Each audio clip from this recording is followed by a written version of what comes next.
अस्सलाम वालेकुम।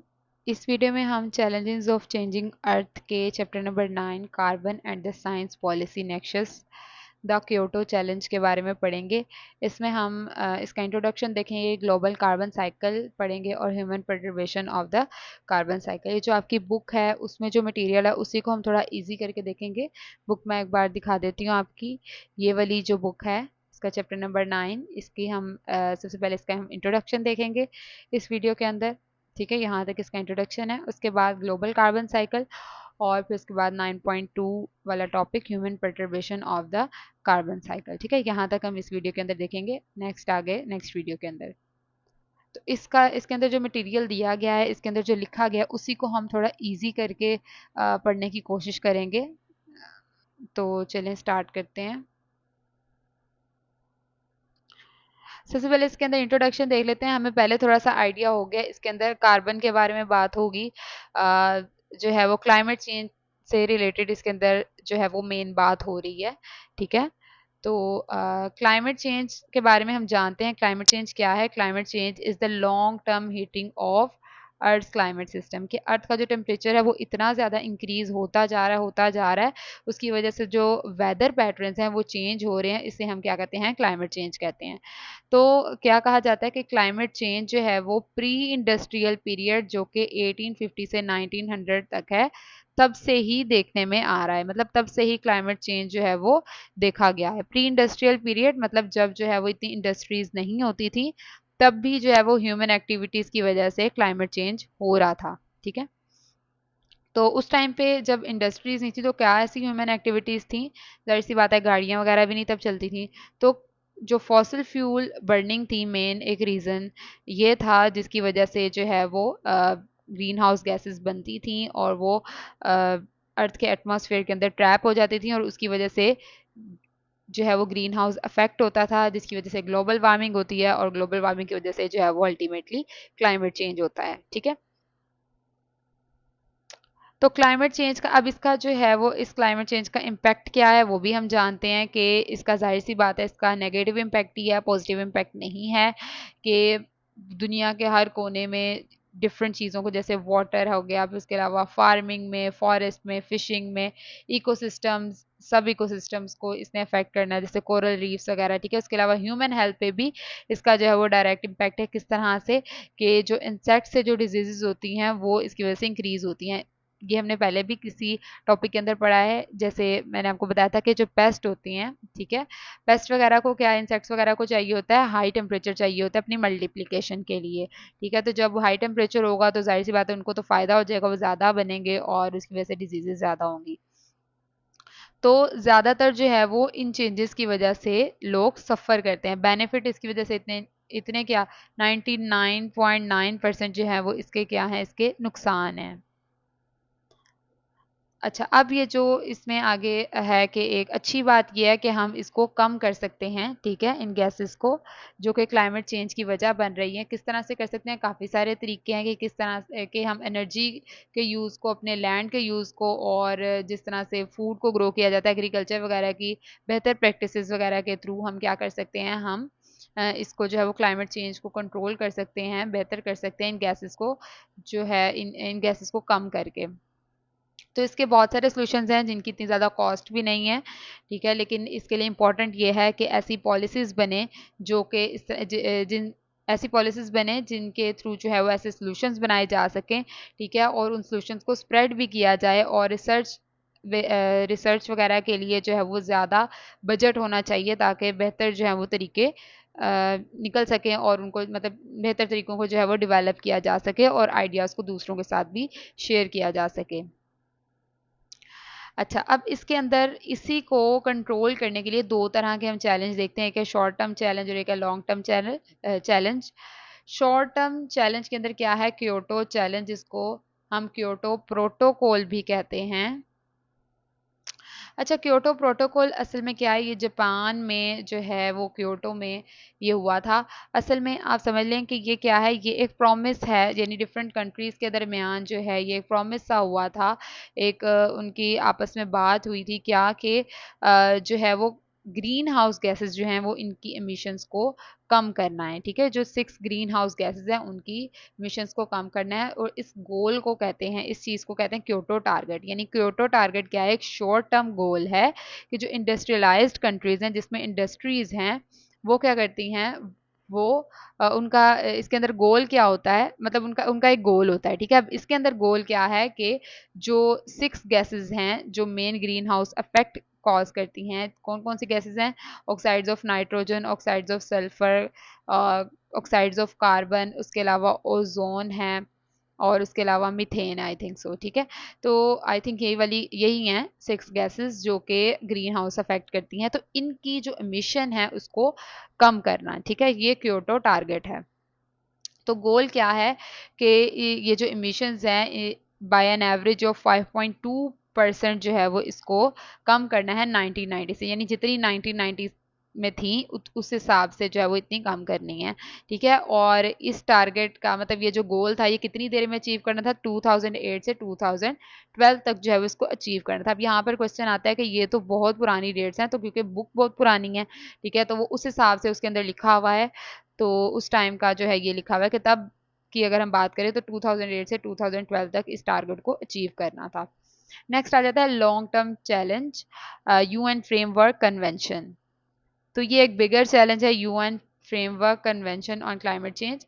इस कन्वेंशन का काम क्या है कि इसमें ग्रीन हाउस गैसेस का जो लेवल है उसको एयर में ज़्यादा होने ही नहीं देना, ठीक है। उसमें तो हमने एक गोल रख लिया ना कि इतनी तक हमने इसको कम करना है। इसके अंदर क्या गोल है कि उसको ज़्यादा होने ही नहीं देना, ठीक है। यानी कि ऐसी ह्यूमन एक्टिविटीज़ जिनकी वजह से ग्रीन हाउस गैसेस ज़्यादा हो रही हैं, जिनकी वजह से ये सारी प्रॉब्लम्स हो रही हैं, जिनकी वजह से क्लाइमेट सिस्टम में प्रॉब्लम आ रही है, उसको जो है वो कम करना, ठीक है। और उसके अलावा इसके अंदर स्पेशल अटेंशन इन चीज़ों को भी दी जाती है, जैसे कि फूड सिक्योरिटी, यानी कि इनफ फूड है या नहीं है, इकोसिस्टम को प्रोटेक्ट करना, और इकोनॉमी को सस्टेनेबल रखना, ठीक है। तो ये सारी चीज़ें ये है UN framework convention on climate change में आती हैं, जो कि एक बिगर चैलेंज है। क्योटो चैलेंज है वो एक शॉर्ट टर्म चैलेंज है, और ये जो है वो एक लॉन्ग टर्म चैलेंज है। अच्छा, यहाँ तक हमारा जो है इसका इंट्रोडक्शन खत्म हो गया। अब नेक्स्ट हमारा टॉपिक स्टार्ट होता है ग्लोबल कार्बन साइकिल। तो इसमें उस तरह से कार्बन साइकिल नहीं है कि पूरा कार्बन साइकिल नहीं बनाया हुआ है, इसमें ग्लोबल कार्बन साइकिल की बात हो रही है कि पहले कितनी कार्बन थी, ठीक है, और अब कितनी हो गई है, ये सारी चीज़ें इसके अंदर डिस्कस हुई हैं। तो सबसे पहले हम थोड़ी सी कार्बन साइकिल की डेफिनेशन देख लेते हैं कि कार्बन साइकिल क्या है। It is a process by which carbon moves between atmosphere, ocean, land and living organism. यानी इन 4 चीज़ों के दरमियान ये जो कार्बन है ये रोटेट करती है, मूव करती है, इस प्रोसेस को हम क्या कहते हैं, कार्बन साइकिल कहते हैं, ठीक है।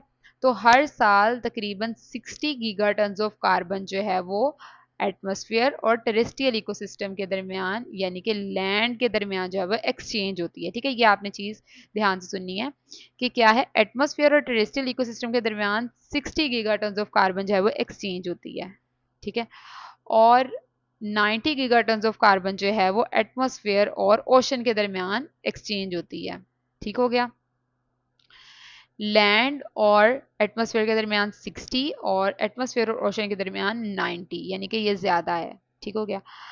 अच्छा, अब क्या है, अगर हम अब की बात करें तो ओशन और टेरेस्ट्रियल सिस्टम्स जो हैं ये, इनको कार्बन जो है वो ज़्यादा मिल रही है जितनी ये रिलीज़ कर रहे हैं उसकी निस्बत, ठीक है। मतलब क्या होता है कि असल में यहाँ पर अगर हम इसको ईजी करके समझने की कोशिश करें तो ये जो कार्बन है ना, ठीक है, ये एटमॉस्फेयर के अंदर अगर आ रही है तो एटमॉस्फेयर के अंदर से ये यूज भी हो रही है, ठीक है। तो पहले क्या था, जब तक क्लाइमेट चेंज नहीं हुआ था तब तक ये चीज़ एक बैलेंस में चल रही थी, यानी कि एटमॉस्फेयर के अंदर आ रही थी और जो है वो एटमॉस्फेयर से वापस जो है वो ओशन और ये जो है वो टेरेस्ट्रियल सिस्टम में जा रही थी, ठीक है। तो ये एक बैलेंस था, बट अब क्या है, ये बैलेंस डिस्टर्ब हो गया, जिसकी वजह से क्या है कि अब एटमॉस्फेयर के अंदर कार्बन की अमाउंट जो है वो बहुत ज़्यादा होती जा रही है, ठीक है। तो यहाँ पर हम देख लेते हैं, जैसे हमने यहाँ पर बात की कि 60 जो है वो किसके दरमियान, टेरेस्ट्रियल और एटमॉस्फेयर के दरमियान होती है। ये देखो यहाँ पर क्या है कि टेरेस्ट्रियल से एटमॉस्फेयर के जो है वो तरफ जा रही है 60, और इधर से जो है वो ओशन से कितनी, 90। बट अभी हमने कहा कि ये जो है वो बैलेंस जो है वो चेंज हो रहा है, बैलेंस जो है वो ये इम्बैलेंस एक यहाँ पर क्रिएट हो रहा है, जिसकी वजह से अब हम देख रहे हैं कि एटमॉस्फेयर से जो है वो ज़्यादा जा रही है। ठीक है, एटमॉस्फेयर से 63 है, यहाँ पर 91.7 है। ठीक है, क्योंकि एटमॉस्फेयर के अंदर जो कार्बन है उसकी अमाउंट क्या हो रही है, उसकी अमाउंट ज़्यादा होती जा रही है। अच्छा, अब यहाँ पर ईयर के हिसाब से थोड़ा सा बताया हुआ है कि ओशंस जो हैं वो 1.7 gigaton of carbon per year लेते हैं, और टेरेस्ट्रियल इकोसिस्टम जो है वो 1.4 gigaton of carbon per year लेते हैं। ठीक है, और अभी जो मैंने आपको भी पहले बात बताई वही वाली बात कि इंडस्ट्रियल एरा से पहले जब इंडस्ट्रीज इतनी नहीं थी, तो ये जो कार्बन का जो amount of carbon taken in and release by this system were balanced, यानी कि ये एक बैलेंस्ड तरीके से काम चल रहा था। लेकिन अब ह्यूमन एक्टिविटीज़ वगैरह की वजह से, इंडस्ट्रीज वगैरह की वजह से कार्बन डाइऑक्साइड की अमाउंट बहुत ज़्यादा हो गया एटमॉस्फेयर के अंदर। ठीक है, तो अब क्या है कि जाहिर सी बात है अब ओशन की तरफ कार्बन डाइऑक्साइड उतनी ही ज़्यादा जाएगी, बट ओशन से इमिशंस भी तो होनी है। ठीक है, तो इसलिए अब ज़रूरी नहीं है कि जो ज़्यादा कार्बन जो है वो ज़्यादा होती जा रही है ये अब ओशंस के अंदर सारी जाती जाएगी, ऐसा नहीं है। ओशन ने अपनी एक लिमिट के अंदर ही कार्बन को लेना है। ठीक है, तो अब चूंकि कार्बन ओशन की तरफ ज़्यादा जाती जा रही है, ठीक है, ज़रूरत से ज़्यादा जा रही है, तो उसकी वजह से क्या है कि ओशंस जो हैं वो एसिडिक हो रहे हैं, जिनकी वजह से मेरीन लाइफ को भी नुकसान पहुंच रहा है। ठीक है, एसिडिक, अब इसका ये मतलब नहीं है कि अगर ओशंस को नुकसान पहुंच रहा है तो सारी कार्बन फिर भी ओशन के पास आ रही है, नहीं, ओशंस ने वापस इमिट भी कर देनी होती है। अच्छा, दो इंपॉर्टेंट प्रोसेसेस हैं जिनके थ्रू जो है वो कार्बन एटमॉस्फेयर और ओशन के दरमियान जो है वो ट्रांसपोर्ट होती है, सॉरी मूव होती है। एक है सोलबिलिटी पंप और एक है बायोलॉजिकल पंप। ये बहुत इंपॉर्टेंट क्वेश्चन है, ये आपके बाकी जो सब्जेक्ट्स हैं उसमें भी कहीं ना कहीं पे इनका डिफरेंस आ जाता है, इनकी डेफिनेशन आ जाती है, तो इसको आपने ध्यान से सुनना है। अच्छा, सोलबिलिटी पंप क्या होता है कि जैसे अब ओशन है ना, तो ओशन में क्या है, ओशन में किसी साइड का जो है वो पानी जो है वो ठंडा है और किसी साइड का जो है पानी वो गर्म है। ठीक है, अगर हम हाई लैटिट्यूड्स की बात करें, हाई लैटिट्यूड्स वो एरिया होते हैं जो क्लोज टू पोल होते हैं। ठीक है, तो यहाँ पर जो पानी होता है वो क्या होता है, कोल्ड होता है। ठीक है, अब ये जो कोल्ड वाटर है ना, ये स्पंज की तरह काम करता है। ठीक है, गैसेस के लिए स्पंज की तरह काम करता है, मतलब इसने अपने अंदर ज्यादा गैसेस को आने देना है। ठीक है, गैसेस जो हैं वो इस कोल्ड वाटर के साथ जो है वो बाइंड हो सकती हैं, कोल्ड वाटर में जा सकती हैं। तो ये जो हाई लैटिट्यूड्स वाला पानी है जो कि कोल्ड वाटर है, वो क्या है, वो ज़्यादा गैसेस को एब्जॉर्ब कर सकता है। ठीक है, तो ये अब ये जो पानी ओशन करंट वगैरह की वजह से ये जाता है इक्वेटर की तरफ। इक्वेटर क्या है, इक्वेटर वाली जगह जो है वो वार्म है। ठीक है, वहां पर पानी गर्म है। तो अब ये जब पानी उस वार्म वाली साइड पे जाएगा तो वहां पर, तो इससे हम ये देख रहे हैं कि ओशन के अंदर जो है वो इसकी जो है वो ट्रांसपोर्ट हो रही है, पहली चीज। दूसरी चीज, जब ये वार्म वाली जगह पे जाएगा तो वहां पर जाकर फिर जो है ये गैसेस जो है वो इमिट होंगी। ठीक है, वहां जाकर इमिशन होगी। तो इस तरह से हम देख रहे हैं कि जो ये जो कोल्ड वाटर है ये गैसेस को लेने में हेल्प कर रहा है, और जो वार्म वाटर है वो गैसेस को रिलीज करने में हेल्प कर रहा है। ठीक है, तो ये सोलेबिलिटी पंप है, इसके थ्रू जो है हम देख रहे हैं किस तरह से एटमॉस्फेयर और ओशन के दरमियान जो है वो कार्बन मूव कर रही है। इसी तरह से बायोलॉजिकल पंप है। बायोलॉजिकल पंप क्या होता है कि जो फाइटोप्लैंक्टन होते हैं, यानी कि जो ओशंस पे जो पौधे होते हैं, वो क्या करते हैं, वो ऊपर वाले जो हिस्से, ओशन के जो ऊपर वाले हिस्से हैं वहां से कार्बन लेते हैं। ठीक है, और कार्बन लेके वो काफी सारी जो है उसकी मतलब कुछ अमाउंट जो है वो डीपर ओशन के अंदर जो है वो ट्रांसपोर्ट करते हैं। ठीक है, ये इसी तरह से जैसे फॉर एग्जांपल हम किचन से हम स्नैक्स लेते हैं, ठीक है, लेके आके हम डाइनिंग रूम में बैठ के खाते हैं। ठीक है, या खाना लेते हैं हम लाकर डाइनिंग रूम में, बेडरूम में, जहाँ पर भी बैठ के खाते हैं। बिल्कुल ऐसे ही इन्होंने क्या करना है कि अपर ओशन से जो है वो गैसेस लेनी है, कार्बन लेनी है, और डीपर ओशन में उसको लेके जाना है, ट्रांसपोर्ट करना है। ठीक है, तो ये दोनों प्रोसेसेस जो हैं ये आपस में लिंक्ड होते हैं। ठीक है, और ओशन टेम्परेचर केमिस्ट्री के हिसाब से इनमें ये जो है इस ये अफेक्ट होते हैं। ठीक है, जैसे कि अगर क्या होता है, अगर कार्बन डाइऑक्साइड ज्यादा होगी तो उतना सोलबिलिटी पंप ज्यादा होगा। ये देखने में ऐसे लगता है ना कि जितनी कार्बन डाइऑक्साइड ज्यादा होगी उतना ज्यादा है जो कोल्ड वाटर है वो कार्बन डाइऑक्साइड लेगा, लेकिन ये ऐसा होता है, बट क्या होता है कि अगर हाई टेम्परेचर होगा ओशन का, ठीक है, या ओशन की जो ओशन का जो वैसे स्ट्रक्चर है उस उसमें मतलब जो चेंज आएगा उस हिसाब से भी जो है वो इस प्रोसेस पे मतलब अफेक्ट पड़ता है। ठीक है, अच्छा, उसके बाद ये सारा था हमारा ग्लोबल कार्बन साइकिल, ठीक है, जिसमें हमने सबसे पहले हमने इसके अंदर देखा कि कितनी कार्बन जो है वो एटमॉस्फेयर टेरेस्ट्रियल इकोसिस्टम के दरमियान एक्सचेंज होती है और कितनी जो है वो एटमॉस्फेयर और ओशन के दरमियान एक्सचेंज होती है।